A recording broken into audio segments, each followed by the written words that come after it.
At 05:21 hours local time at Kerch Naval Base on the Crimean Peninsula, everything seemed to remain under the control of Russia's Black Sea Fleet. Two cable-laying ships, Volga and Vyatka, belonging to Project 15310, were moored inside a heavily protected area. These were 900 million vessels playing an important role in Russia's communications, intelligence, and underwater surveillance system. The mission of Volga and Vyatka was to lay cables and support the Garmonia hydro-acoustic network, helping Russia track submarines under the Black Sea. It was a critical link in Russia's offensive and defensive operations in these waters.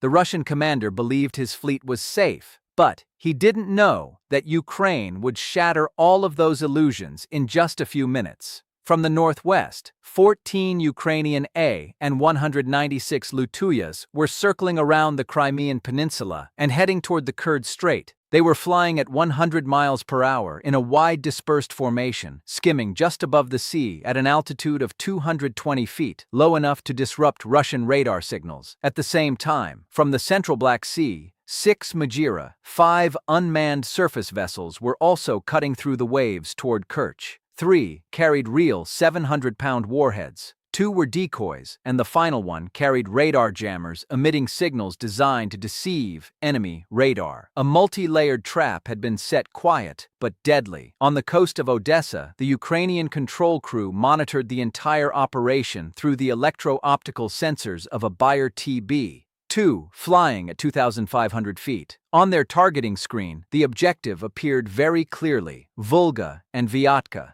These were the 2 ships Russia used to maintain communications, track submarines, control infrastructure on the floor of the Black Sea, and especially manage Russian military support for the Crimean Peninsula through the Kerch Bridge. And Ukraine was not just tracking them, they were waiting for the exact moment to turn Kerch into a new shock for the Kremlin. At 05:31 hours local time, only 10 minutes after the attack began, the first alarm signal rang out across the Black Sea Fleet Command Center in the Kerch Strait area. On the coastal Neva B radar screen, the Russian duty crew detected 6 strange signals entering the defensive zone from a distance of 50 miles. 3 signals appeared very clearly. The other 3 flickered in and out between wave clutter and sea fog.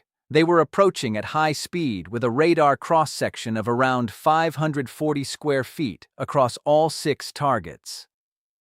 After being attacked by Ukraine's Seabee unmanned boats in mid-December last year, the Russian duty crew had become more cautious and immediately ordered an interception. The data was sent straight to a nearby Pantsir S-1 battery. The 1RS-21E radar immediately acquired and locked onto the targets. Within only 4 seconds, 4 57E6 missiles were launched, tearing through the SE fog at speeds above Mach 4. 3 targeted the clearest signals. The remaining missile raced toward the faint flickering signal zone on the screen. Then, the sea lit up. The first 3 missiles struck their targets. The proximity fuses activated at a distance of 12 feet, ripping apart 3 Mura 5 unmanned boats in bright red flashes. But what the Russians did not know was that those 3 were only decoys programmed to emit clear signals and pull Russian fire. One of them carried radar jamming equipment, creating a false signal zone designed to blur the real positions of the 3 warhead-carrying boats approaching behind them. The 4th missile exploded directly inside that jamming zone, and it only tore apart a shadow Ukraine had created. At the same time, the 1RS-11E radar of the Panzer S-1 detected 14 very weak signals from the southwest.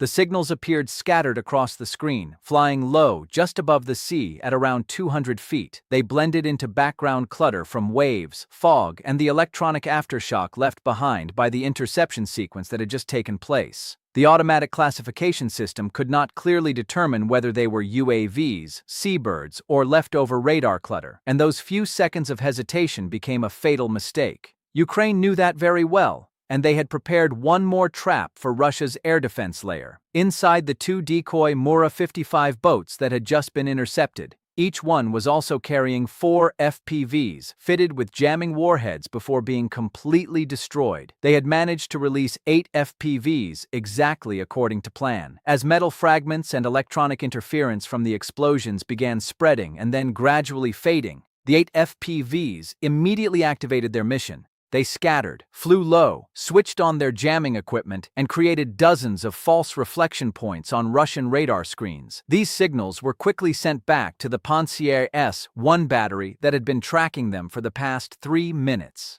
Panzer S-1 was designed to protect important targets against UAVs, cruise missiles, and low-altitude attacks. Its 1RS-2 search radar began distinguishing real targets from false ones and sent the information to the fire control radar for target lock.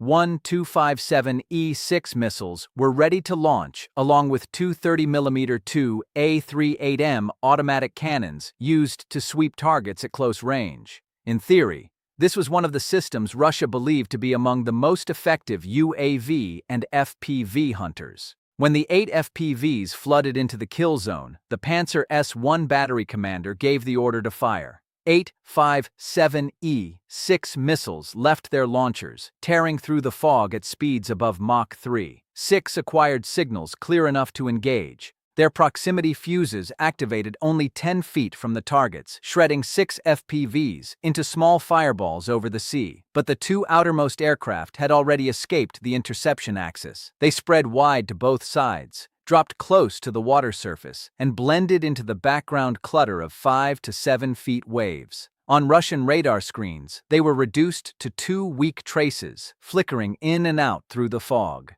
Panzer S-1 immediately switched to its final option.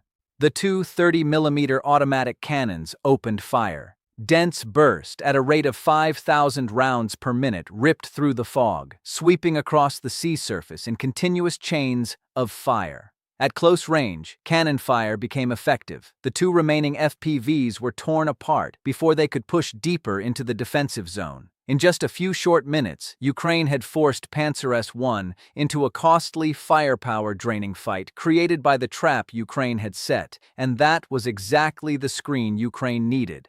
Behind that jamming curtain, the 3 warhead-carrying Mura-55 boats and 14A and 196 LUY UAVs were still continuing to close in. High above the bay, the Bira TB2 continued steadily transmitting real-time reconnaissance data back to Odessa through a Starlink connection. That information helped Ukraine identify the exact positions of Russian air defense units while continuously correcting the flight paths of the attack UAV group, so they could avoid the interference zones created by their own deception. And now the main attack spearhead was only 20 miles from the Kerch Strait. But at that exact moment, Russia's most dangerous defensive layer began to reveal itself. The Pol-21 electronic warfare system had been set up to turn the airspace around the Kerch Strait into an invisible cage for Ukrainian UAVs.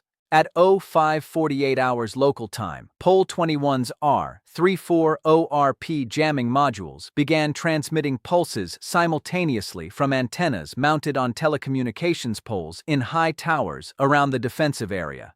This system did not need to see each UAV. It only needed to attack what UAVs needed most: navigation signals. Satellite signals from America's GPS, Europe's Galileo, and China's BYU began to be overwhelmed by a dense dome of electromagnetic interference. On Ukrainian control screens, position data immediately became unstable. Coordinates jumped incorrectly. Flight headings drifted away from the approach route. Altitude and speed readings were no longer synchronized with reality. For UAVs flying low over the sea, even a small error could throw the entire formation into disorder. The 2 lead A and 196 LUTS did not switch to backup mode in time. They flew straight into the jamming zone, lost control signals for several seconds, and began drifting out of formation. One banked sharply to the left, the other tried to hold course, but its navigation receiver had been pulled into a false position. The distance between them closed too quickly. Only seconds later, they slammed into each other in mid-air, exploding into a brief fireball against the gray fog. Russia believed Pol-21 had begun breaking the attack spearhead, but the 12 remaining Ludius had been prepared for exactly this moment. As soon as the red jamming warning appeared, the onboard computer automatically ignored the corrupted satellite data and switched to the INS inertial navigation system. From that moment on, the UAV no longer asked the satellites where it was. It calculated its own position using heading, speed, acceleration, and data from the ultra-sensitive gyroscopes inside the aircraft body.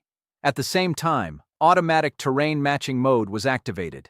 The cameras and sensors under the AN-196's belly began scanning the surface below the coastline, dark water patches, wave patterns, piers, coastal structures, and landmarks preloaded before the mission. The UAV's computer compared the real images with the geographic map stored in memory, then adjusted the flight path little by little. If INS allowed the UAV to keep flying after losing satellite signals, visual terrain matching helped it check whether it was still following the correct attack corridor. Pole 21 could blind GPS, Galileo, and BYU, but it could not erase the map already stored inside the UAV's mind. And it certainly could not change the natural terrain or the position of the oil port. One by one, the Luchs dropped lower, hugged the sea surface, and continued advancing toward Kerch. Instead of flying by satellite signals, they flew by inertia, by terrain imagery, and by the route they had memorized before the attack. Above them, the Bayraktar TB2 kept circling outside the strongest suppression zone, observing the entire electronic storm erupting below, then collecting and transmitting information back to headquarters to help the UAV swarm stay on course. At 05:52 hours local time, after the Pole 21 electronic warfare screen had been neutralized and bypassed by the Ludius, Russia was forced to deploy its strongest remaining tactic, its main precision strike weapon, from Kerch airfield. Two groups of Lancet UAVs launched one after another into the pre-dawn fog. The first group, made up of 3 aircraft, was ordered to hunt down the 3 surviving Mura 5 boats on the sea surface. The second group, made up of 10 aircraft, raced after the 12A and 196 Ludius that had just punched through the electronic chaos Russia had worked so hard to build. The tactic immediately proved effective. One Lancet from the first group dived toward the sea, locking onto the heat signature of a Mura 5 carrying a 700-pound warhead. The impact struck directly into the center of the boat's hull. Ukraine's explosive charge detonated early, throwing up a column of fire and water 90 feet above the sea. In only 8 seconds, Ukraine lost a critical part of its surface attack spearhead, but the 2 remaining Mura 55s immediately reacted. They accelerated, split in 2 different directions, and lowered their holes into the wave troughs to disrupt the line of sight. The 2 remaining Lancets began to hesitate. On the Russian control screen, it was no longer clear which boat was carrying the real warhead and which signal was trying to pull them away from the interception axis. At the same time, the second Lancet group quietly accelerated toward the LUI formation. The first 2 Lancets locked onto the 2 lead Ludi and dived in at a diagonal angle from behind. In the final few seconds, the Lancet cameras saw only the bodies of the Ukrainian UAVs growing rapidly larger on the screen. Then, impact came. 2 fireballs lit up almost simultaneously against the gray sky. The Lancet warheads detonated close to the Loiti bodies, sending fragments through the wings, fuel tanks, and electronic compartments. One Loichi snapped in half in mid-air, spun downward, and fell into the sea, trailing black smoke. The other had one wing torn away, pitched nose first toward the water, and exploded again when it struck the waves. Russia immediately recognized a problem. If they wanted to break the entire Luchi swarm, they needed more firepower from behind. The Russian commander decided to redirect the 2 remaining Lancets from the Mura hunting group, ordering them to climb, leave the sea surface, and join the aerial pursuit. The 2 surviving Mura 55 targets were handed over to the Russian Navy, where modern missile corvettes had been ordered to lock down the approach area. The 2 reinforcing Lancets immediately showed their strength. They caught 2 Ludius at the rear of the formation and drove straight into them on suicide trajectories. 2 fireballs exploded above the sea surface. 2 more Ukrainian UAVs were removed from the attack. By this point, the Ukrainian control crew understood that if they continued holding the old formation, there would not be enough UAVs left to reach Kerch. The order was given immediately: increase to maximum power, spread the formation wide, and escape the pursuit zone. The Liui engines roared at their highest output. One by one, the aircraft pushed their speed to around 120 miles per hour, turning onto multiple axes to force the Lances to divide their hunting paths. It was a risky decision. Flying faster meant burning fuel faster. If the chase lasted a few more minutes, some UAVs might not have enough fuel left to complete the attack plan, but it was also the only way to survive. After 5 minutes of pursuit, the chase distance began to stretch. The Lancets could only reach 80 miles per hour, while the Luchas maintained a much higher speed. The Ukrainian UAVs escaped the target lock zone, but the price was that the formation had been pulled away from its original attack path toward Kuga. The Russian commander saw this on the screen. He understood that the Lancets could not keep chasing forever. If they continued, they would move beyond the control zone and waste themselves for nothing. A new order was given: withdraw the 8 remaining Lancets back to base while transmitting warning data to the entire defensive area around Crimea and Krasnodar. At 05:58 hours local time, 8A119, 6 LUT is, and 2 Mora 55 unmanned boats had broken through most of the defensive grid around the Kerch Strait. After spreading out to escape the Lancets, they began converging back onto their attack trajectories, taking advantage of the moment when Russian air defenses were still focused on the UAVs in the air. The final interception layer came from a Kerch-class missile ship guarding the anchorage area. At this point, the distance was already dangerously close. 2 vertical launch tubes immediately opened fire. 2 missiles shot out of the launch cells, rising straight up from the deck before angling sharply toward the Ukrainian formation. 2 Lodias were hit and exploded against the gray sky, leaving long trails of black smoke over the sea, but the remaining 6 kept charging forward. Ukraine immediately changed formation. 2 Ludas climbed higher as decoys, forcing Russian radar to look up and track them.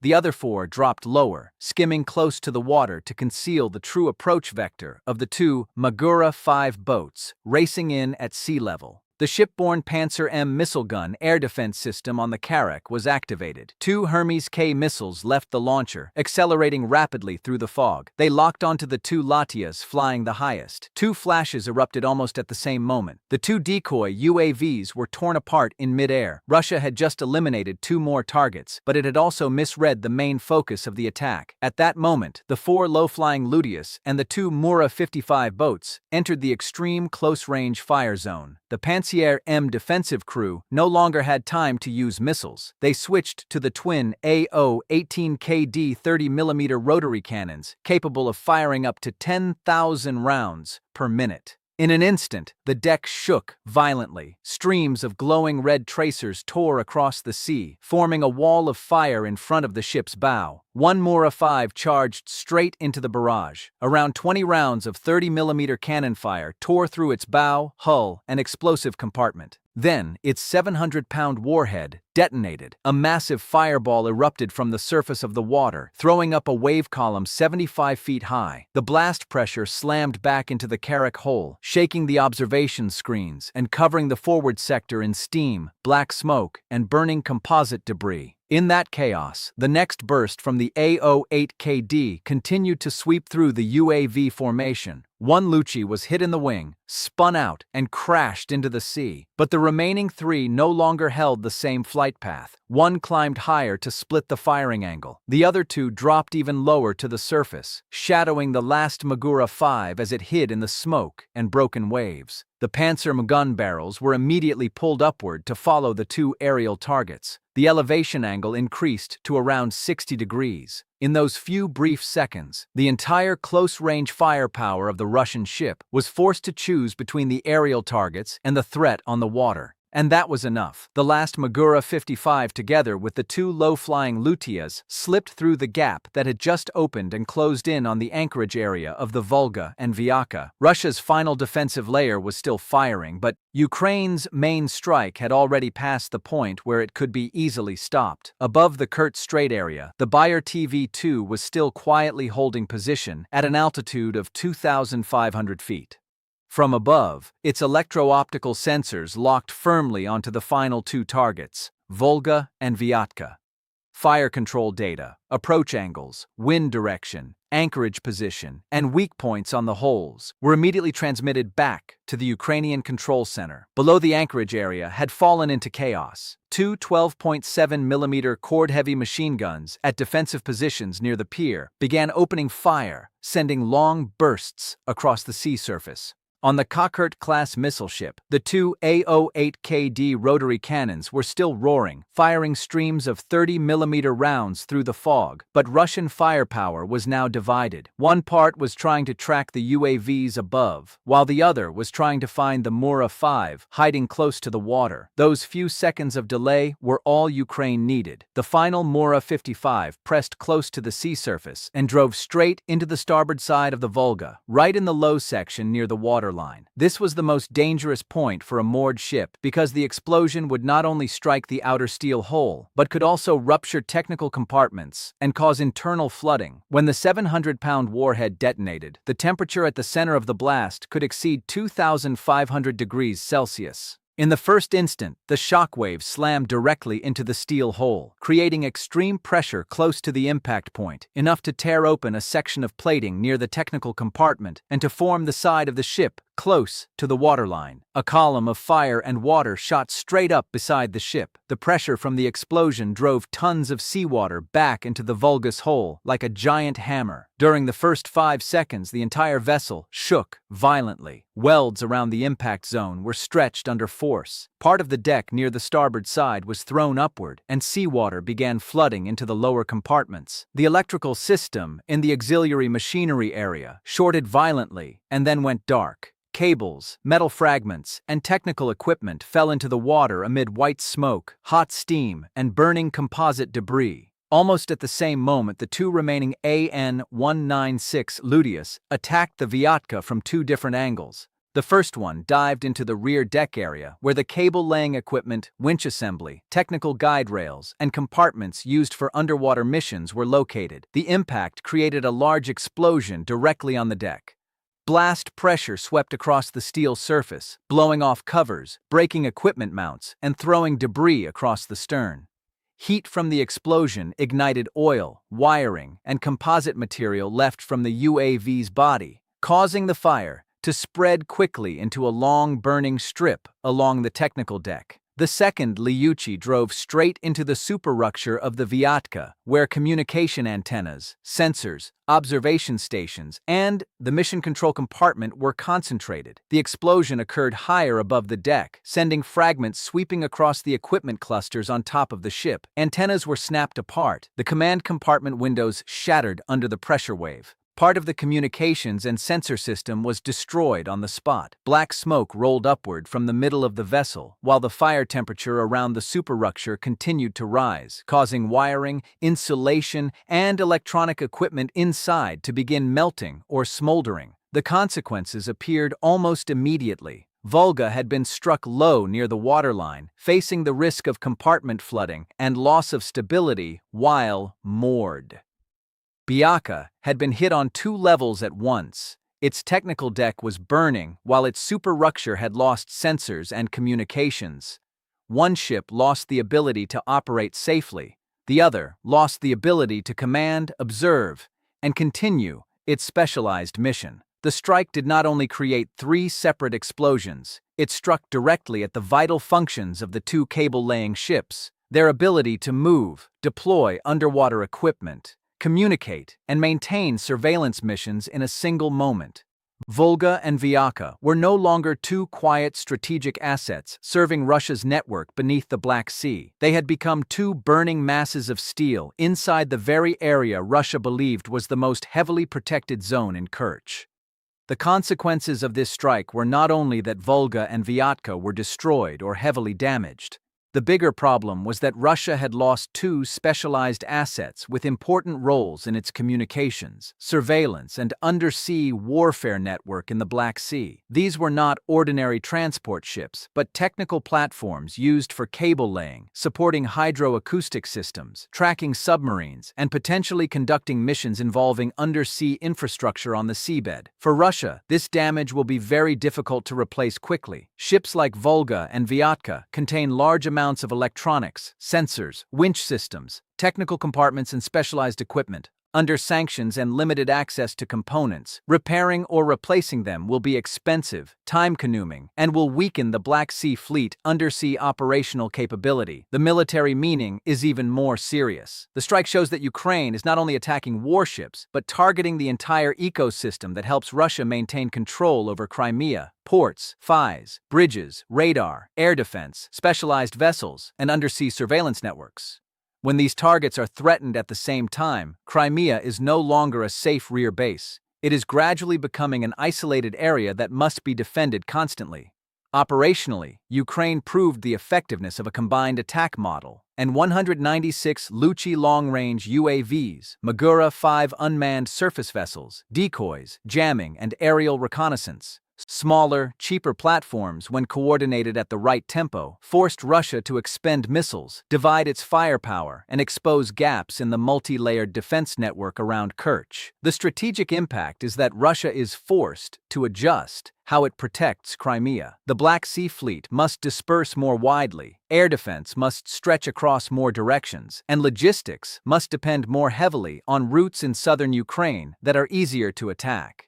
Every time Kerch is breached, the pressure on the Crimean bridge, ferry terminals, fuel depots, and supply routes increases another level. Psychologically, this strike also sends a very strong message. If even the Kerch area can still be penetrated, then no position in Crimea can be considered absolutely safe anymore. This forces Russia to allocate more forces to defending the rear instead of concentrating everything on the front line. For Ukraine, the message is clear. Crimea can be isolated step by striking key links. Instead of searching only for one decisive battle, the attack on Volga and Vyatka therefore did not only cause material damage, it weakened Russia's undersea control capability, shook confidence in the Kerch defense system, and forced Moscow to pay an increasingly high price to maintain its forces on the peninsula. From a strategic perspective, Russia's greatest loss is not only 2 ships. It is the fact that Ukraine is turning Crimea from a fortress into a logistical burden that is becoming harder and harder to protect. What do you think?